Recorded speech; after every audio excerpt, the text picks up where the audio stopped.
গতকালকে ওই মেয়েটিকে যে স্থান থেকে হত্যা করা হয়েছে, যে ভুট্টা ক্ষেত, এই ভুট্টা ক্ষেতে আমি যদি একটু আগে ভুট্টা ক্ষেতের অবস্থাটা একটু দেখাতে চাই, যে মেয়েটাকে কতটা নৃশংসভাবে হত্যা করা হয়েছে তার প্রমাণ কিন্তু এই ভুট্টা ক্ষেতের মধ্যে রয়ে গেছে। এই মুহূর্তে ক্যামেরায় যে অবস্থাটা, ভুট্টার যে অবস্থাটা দেখতে পাচ্ছেন, এখানেই মূলত মেয়েটার সাথে সম্ভবত ধস্তাধস্তি হয়েছে, কারণ মেয়েটার মরদেহ এখানেই কিন্তু পাওয়া গেছে। এবং কি করুণ একটা অবস্থা এই কিন্তু ভুট্টা। বেশি দূরে না, অর্থাৎ বাড়ির এই মেয়েটার উঠানোই বলা চলে, অর্থাৎ বাড়ির থেকে 100 গজের মধ্যে কিন্তু এই ভুট্টা ক্ষেতটা, এখানেই কিন্তু এই মেয়েটাকে গতকাল নৃশংসভাবে হত্যা করা হয়েছে। এর আগে গতকাল নৃশংসভাবে হত্যা করা হয়েছে। এর আগে গতকাল 4টার সময় এই মেয়েটি বাড়ির পাশে একটা বিয়ের অনুষ্ঠানের গায়ে হলুদ ছিল। সেই গায়ে হলুদের অনুষ্ঠান শেষ করে এই যে পাশেই যে মেহগনির একটা বাগান রয়েছে, ওখানে খেলতেছিল।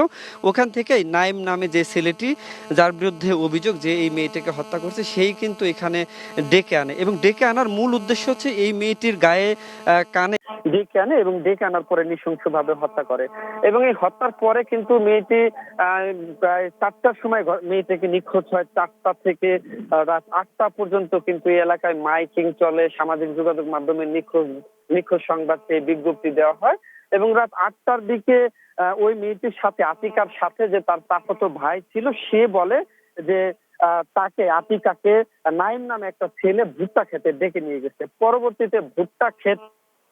পরবর্তীতে নাইমের বাড়িতে গিয়ে খোঁজাখুঁজি করে নাইমকে যখন এই ভুট্টা ক্ষেতের মধ্যে নিয়ে আসা হয়, তখন কিন্তু এখানে আতিকার যে নিথর দেহ কিন্তু এখানে পড়ে থাকতে দেখা যায়। এবং এই ঘটনা জুড়ে কিন্তু উত্তেজনা সৃষ্টি হয়, এবং পরবর্তীতে কিন্তু নাইমের পরিবারের, নাইমের বাবা, ভাই এবং চাচার উপরে তাদেরকে ধাওয়া করা হয়। ধাওয়া করার পরে আতিকাদের বাড়ির পাশে যে পুকুরটা, এই পুকুরটার উপরে কিন্তু তারা ধাওয়া খাওয়ার পরে কিন্তু যা পানিতে পড়ে, এবং এখানে গণপিটুনিতে কিন্তু তারা মারা যায়।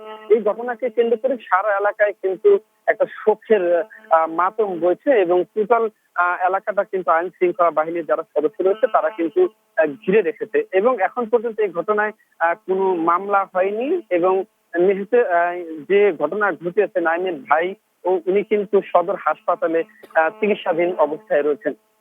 সেই সাথে আমি আপনাকে একটা বিষয় জানিয়ে রাখতে চাই, যেটা নিহতের পরিবারের পক্ষ থেকে আমাদেরকে জানানো হয়েছে, যে এই এলাকার যারা উঠতি বয়সের ছেলে পেলে রয়েছে, তারা বেশিরভাগই কিন্তু মাদকাসক্ত, এবং এই ধরনের ছেলেদের মেইন কাজ থাকে হচ্ছে এলাকায় চুরি, ছিনতাই, বাটপারি, এবং কার কাছ থেকে কি নিয়ে তারা মাদকের টাকা